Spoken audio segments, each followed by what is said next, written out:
Hi everyone, this is teacher Nabukenya Aidah from Trinity College, Nabingo. Let us thank the Lord for all the blessings of the day and let us continue to pray to Him so that this pandemic of COVID-19 may be wiped out of our countries. Let us continue to observe the SOPs, washing hands, sanitizing, and staying at home if possible, and we protect ourselves and other people. Today we want to look at injustices in the church history, and under this theme we are going to look at the act of slave trade and oppression of the minority groups.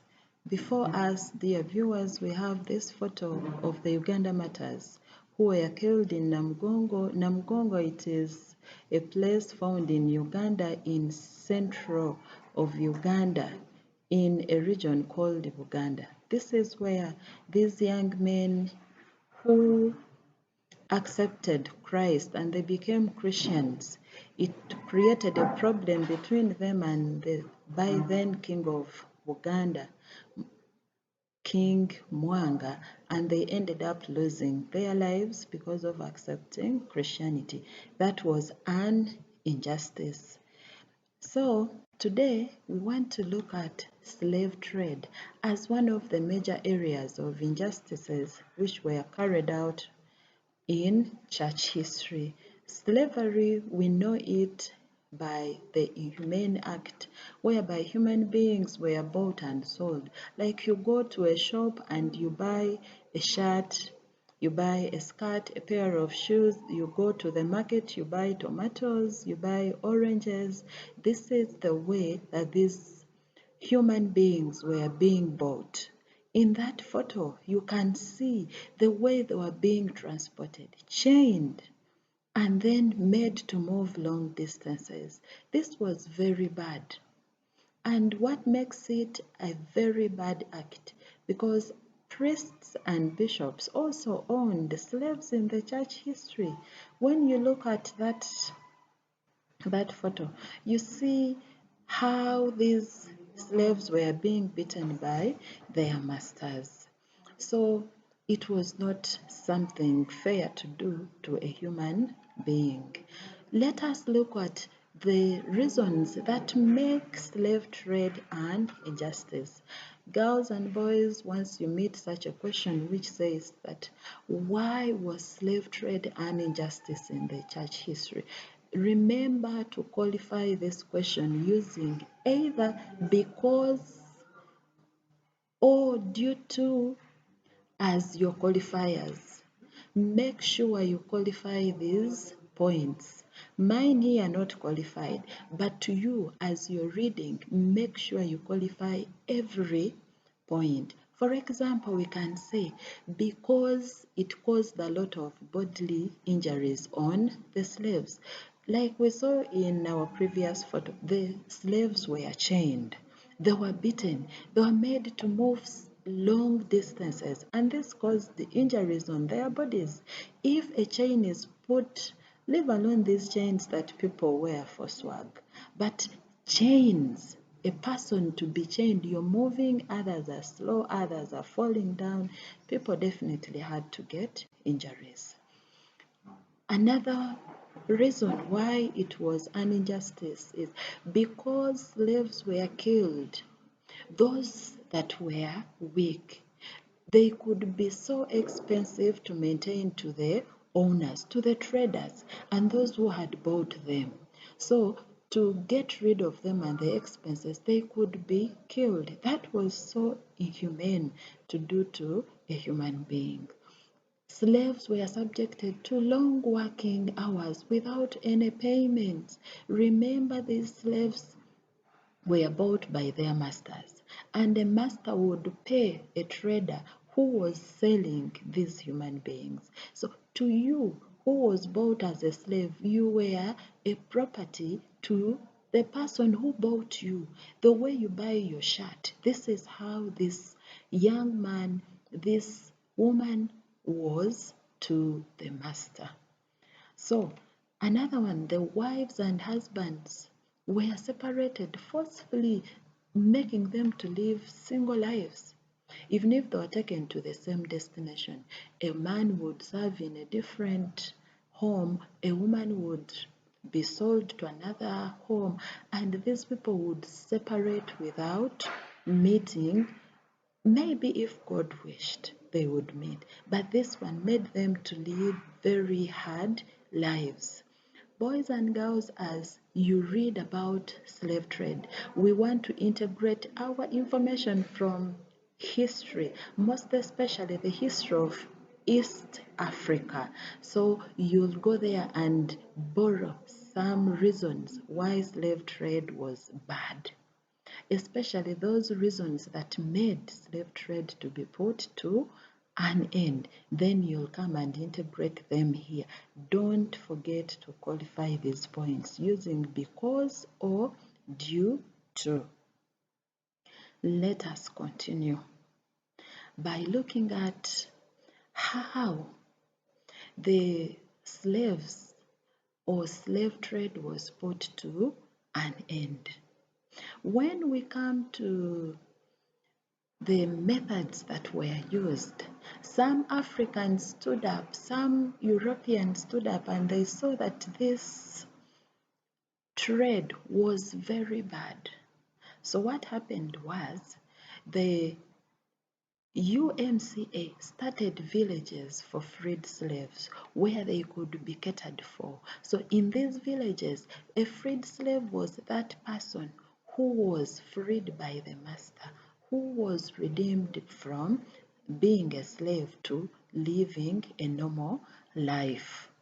Now, these villages were started where these people who had come out of slavery would live, would be accepted to get married, raise families, and live a happy life with no strings attached that I belong to this master or she belongs to this master. So in 1807, the bill prohibiting slave trade was passed, and this bill was containing information that selling and buying of human beings was an offense, and whoever would be caught, the law would act on him.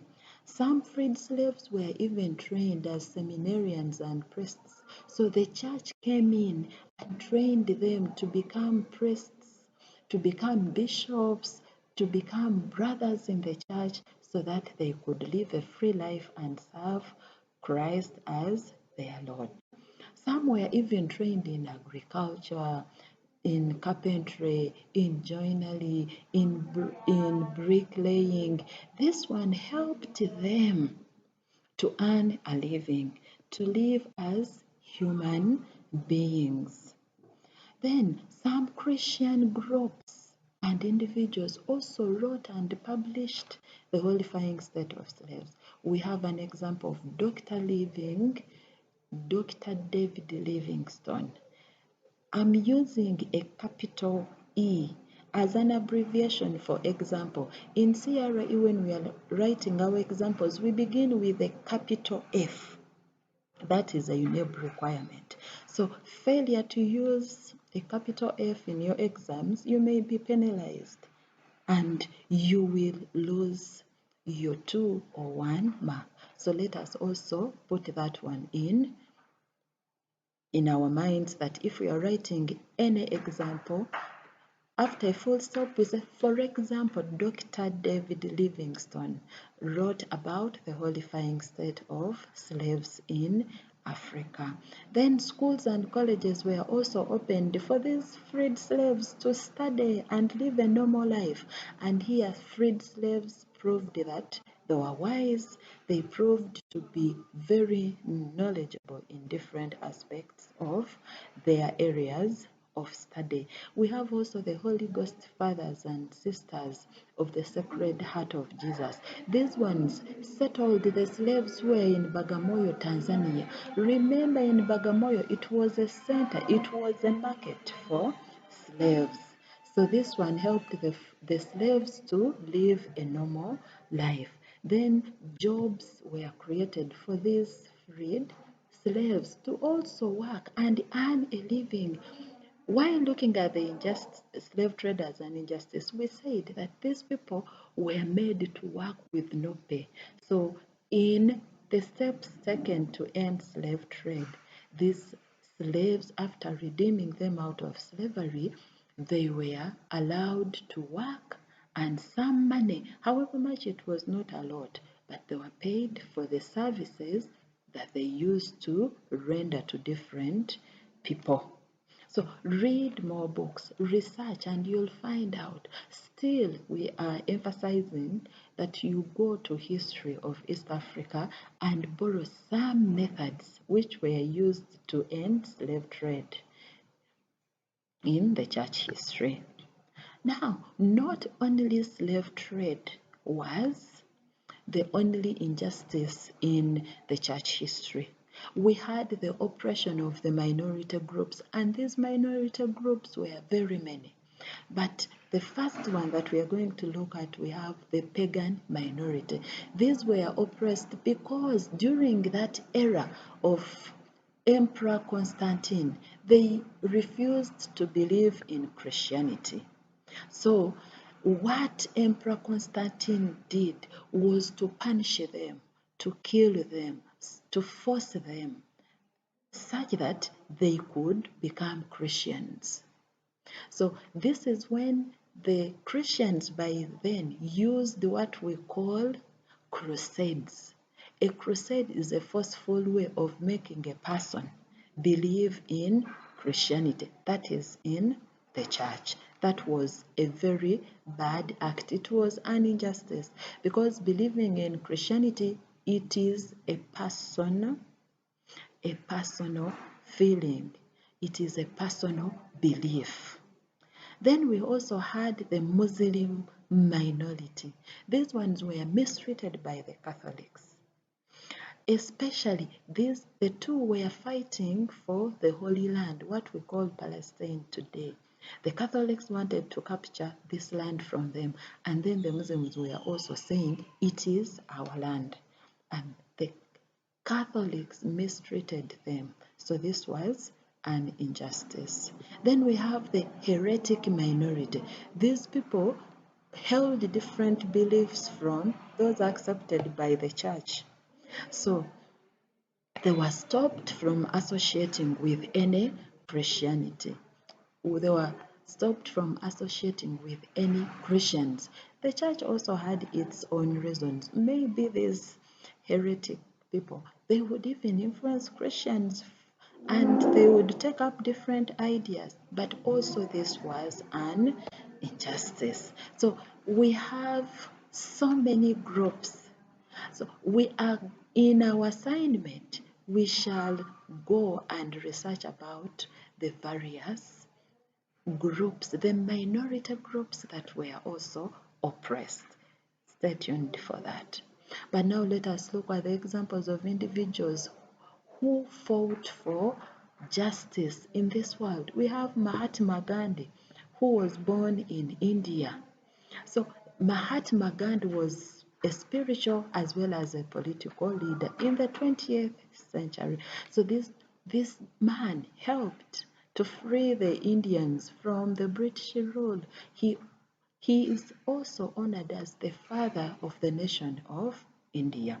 So through his effort, India attained its independence in 1947. We know that colonialism as we know it, it was an injustice to the Africans and other countries in Asia. So unfortunately, Mahatma Gandhi in 1948, he was shot by a Hindu fanatic when Mahatma Gandhi was going to New Delhi to attend prayers. So that briefly, that is Mahatma Gandhi. But as you read more about Indian history, you'll find more contribution, how Mahatma fought for justice. We have another person in Africa here, Nelson Mandela of South Africa. This was a president. But before becoming a president, born in 1918, to a chief in Transkei region, Mandela was politically active from his youthful days. We are seeing him organizing the youth to oppose the apartheid regime. He was imprisoned in the Robben Islands for 27 years, but he did not give up on his fight for Africa's rights. Integrate some information from the South African history, then you'll understand who Mandela is and who Mandela was. So he used the non-violent methods to oppose the injustices in South Africa. Unfortunately, on December 5th, 2013, we are seeing Mandela passing on, and he was buried as a hero of Africa. His contribution to justice of Africans, we cannot exhaust it, but you read more, integrate information, borrow a leaf in from your South African history. We have another one, Don Hilda Camara, who was the Archbishop in Brazil. So this man, he advocated for peaceful opposition to injustices rather than being violent. That if a person slaps you on this cheek, according to Don Hilda, you had to turn another cheek. So that for him, he had a belief that using non-violent means was more stronger to fight injustices. And this one would bring truth and peace in the societies. So to him, he said that using injustice to fight an injustice, it brought about a cycle of injustices in the society. So he was personally against the killing of people in order to bring justice. That is why he promoted non-violent means to bring peace, to bring justice. So to him, he hated wars, he hated weapons, he hated everything that would make a human being to suffer. Now, there are so many people. We have Mother Teresa of Calcutta. We have the Princess of Wales, Diana. All those people fought for justice to prevail in the society. But our assignment today, we are going to research on the following minority groups and find out how they were oppressed in the church history: the Jewish minority, the Christian minority, and the Protestant minority. Dear viewers, don't forget to subscribe and also to do this work.